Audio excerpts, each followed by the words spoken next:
Hey y'all, hey, welcome back to the long awaited edition of Hump Day Wednesday. It's been a very long minute since I've done a Hump Day Wednesday video, but I could not let the day go by without getting to it. It is Wednesday, and it is actually the day after our 2024 presidential election, which is what brought me here. I could not let the day go by, and it's almost midnight. I could not let the day escape me without addressing the 2024 presidential election. I have spent all day just listening really to the different viewpoints, how people feel about the outcome of the election, and it's kind of been a bit overwhelming, if I'm honest. I'm really happy that the entire process is finally over with. Um, Let me first congratulate the new president elect, 47, and everyone who voted for him. I really honestly do hope that you get everything that it was that prompted you to vote for him. Um, in that same breath, I want to publicly thank all of the Black Americans who went out in droves to show support for Kamala Harris.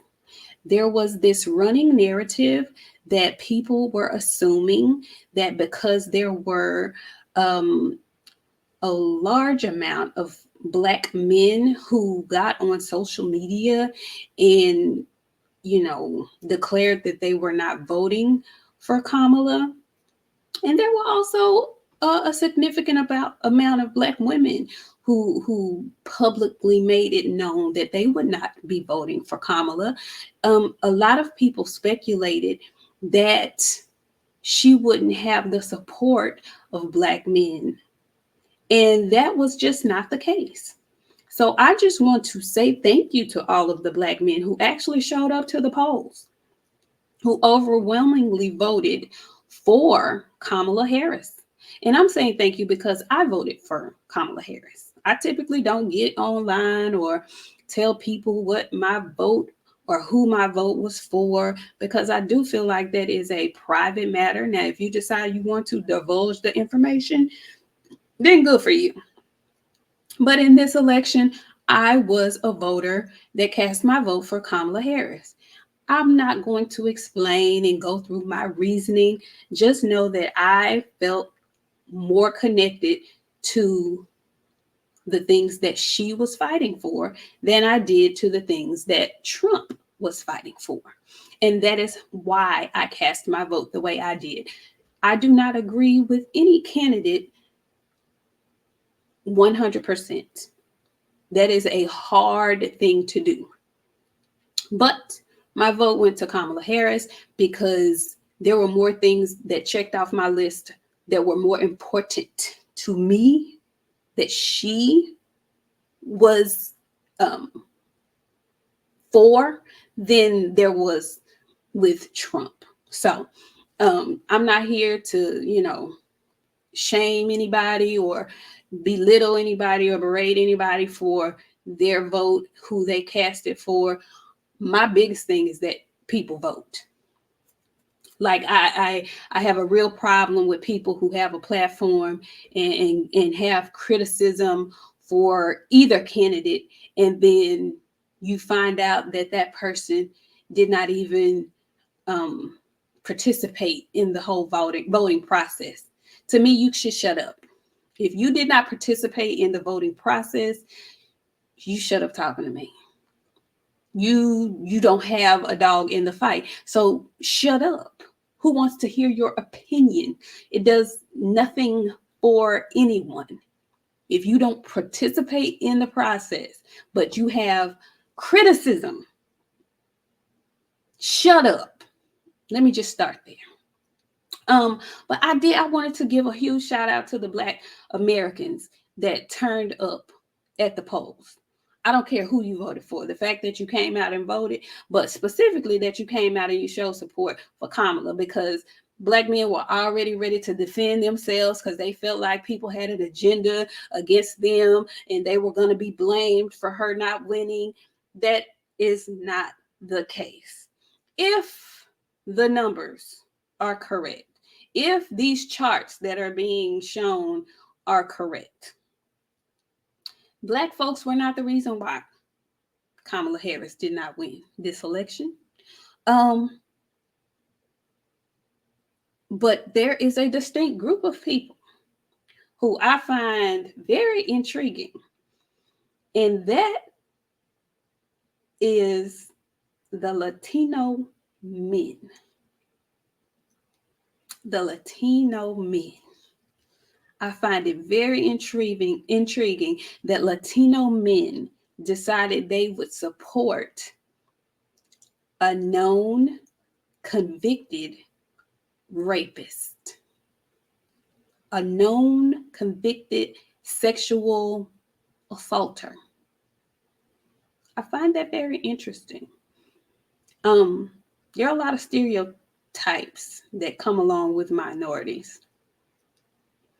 And I'm just going to leave it there that I find it interesting that the majority of Latino men decided that they had more in common and they shared more values with 47. I might speak on it a little bit later, but I'm going to leave it right there for now. I did want to say, though, that I can't say I follow a lot of Latinos. I can't say I follow a lot of Caucasian people, but I find it interesting because most of the people that I do follow are Black like me, Black Americans. And I listen to the people who do not support Kamala Harris, and the overwhelming disrespect, I think, is what does it for me. It is what makes me turn my nose up. First of all, if in 2024, November, you still are mispronouncing this woman's name, either you're doing it on purpose, you're willfully ignorant, or you're just being disrespectful for the sake of being an asshole. And I just can't. I can't. I just can't. It burns me a new one to hear people still mispronounce this woman's name when there's been emphasis on correctly pronouncing it for the masses so that you can get it right. So at this point, if you are still deliberately mispronouncing a presidential nominee's name, it's just the blatant disrespect for me. And for a Black woman who I'm sure has Black people in her family that have names that are often mispronounced, the offense of it all is what just rips me a new one. But I digress.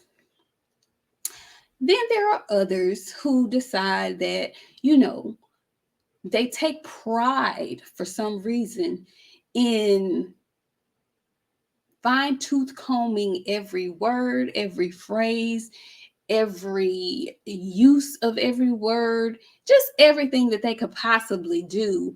They fine-tooth comb it when it comes to one candidate, and they're basically mute when it comes to the other candidate. Just my observations of the election. I listen to y'all, I hear y'all, and you disgust me.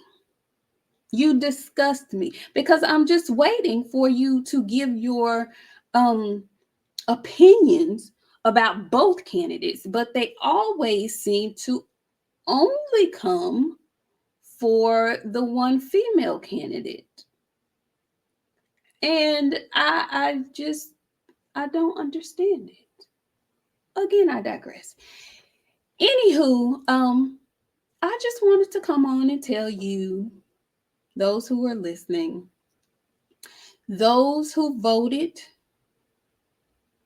I I I I think it's a great thing that people exercise their right to vote, and I hope that more people will choose to do so in the future.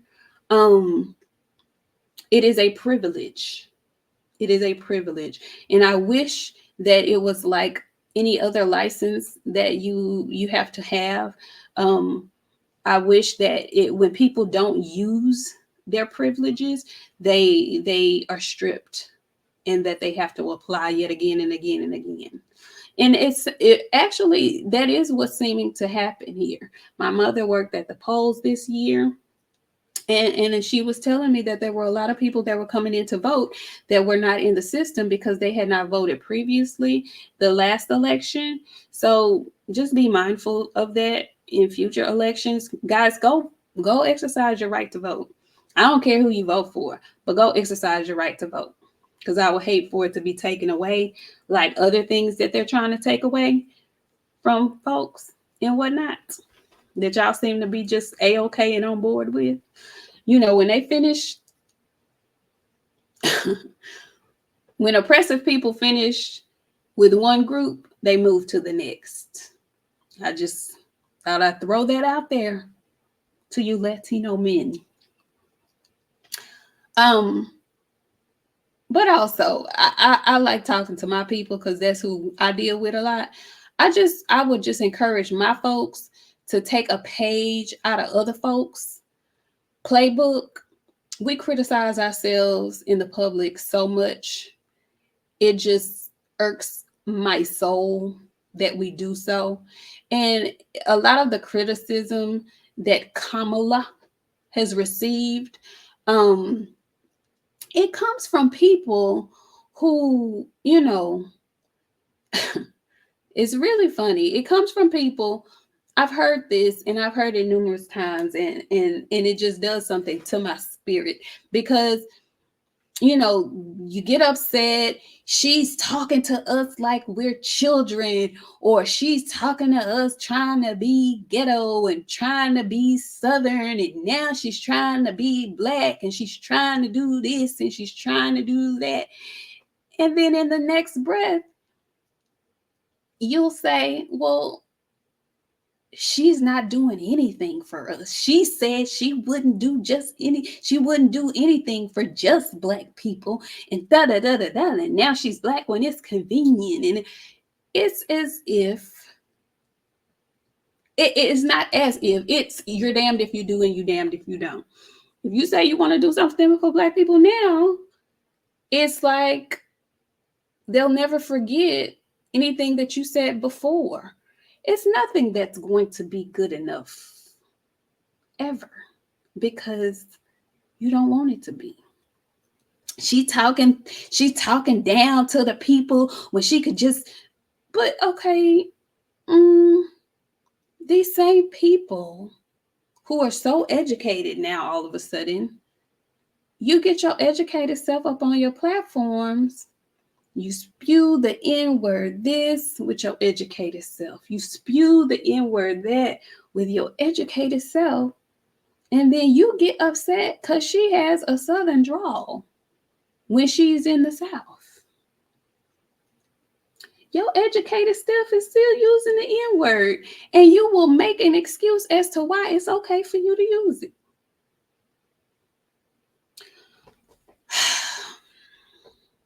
I want my folks to do better. I do. I want us to do better. Just collectively as a people. We chastise each other in front of mixed company and wonder why we're always on the end, the very low end of the totem pole. Anyway, those are just my thoughts. I know I'm probably rambling, but I wanted to get that out on this Hump Day Wednesday. And I know it's probably Thursday now, but whatever. You get my point. Anywho, I'll be back on here Friday to talk boxing because, I really don't like to talk politics. But I thought this would be a good way to reintroduce Hump Day Wednesday, since we just had a huge presidential election. And again, I congratulate the Republican Party. Um, and I really hope that those of you who voted for Donald Trump and his policies, his so-called policies, I hope that you get everything you voted for. I hope that the country is better than what he is inheriting. That way, it makes your vote worth it. We'll reconvene in 4 years. Hopefully, there's no COVID, no um, infectious disease that derails his presidency this time, and we'll get to see what 47 is going to do with the country. Y'all have a great day, and I'll see you all on Friday nights, 9:30 Central Standard Time, to talk boxing. Y'all have a good one.